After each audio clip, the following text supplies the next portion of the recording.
கடவுள் எனக்குள்ளாக என்ன வைத்திருக்கிறார் என்பதை நான் பார்க்க வேண்டும். சில தினங்களுக்கு பின்பாக கோழி ஆகாரத்தை தேடி அலைந்து கொண்டிருக்கும் போது, பிரைஸ் தி லார்ட். அன்பான சகோதர சகோதரிகளே, உங்கள் யாவருக்கும் இயேசு கிறிஸ்துவின் ஈடு இணையற்ற நாமத்தில் வாழ்த்துக்கள்.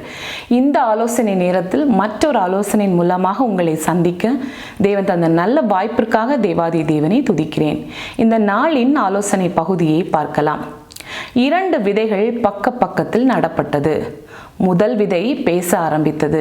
முதலாவது விதை பக்கத்தில் இருக்கும் விதையை பார்த்து சொன்னது, எனக்கு மிகவும் ஆர்வமாக இருக்கிறது. கடவுள் எனக்குள்ளாக என்ன வைத்திருக்கிறார் என்பதை நான் பார்க்க வேண்டும். நான் முளைத்த பிறகு இந்த இயற்கையோடு நான் இசைந்து வளர வேண்டும் என்று ஆசைப்பட்டது.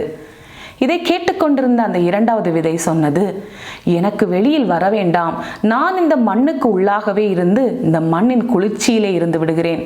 வெளியில் வந்து ஏதாவது பெரும் ஆபத்து நேர்ந்தால் என்ன செய்வது என்று தன்னைத்தானே அடக்கி அந்த மண்ணுக்குள் இருந்தது.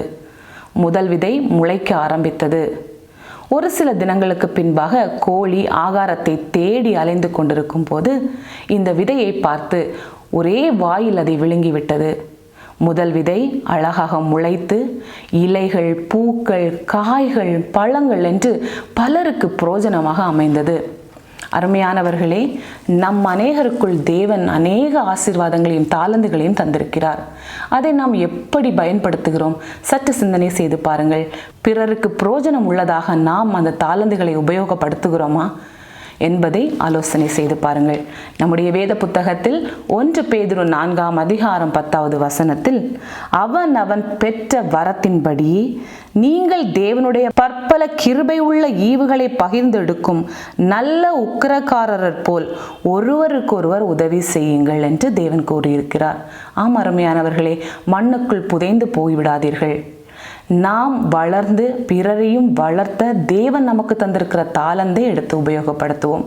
மீண்டும் அடுத்த வாரம் வேறொரு ஆலோசனையோடு உங்களை நான் சந்திக்க இருக்கிறேன். தேவன் தாமே நாம் அனைவரையும் ஆசீர்வதித்து வழி நடத்துவாராக. ஆமேன்.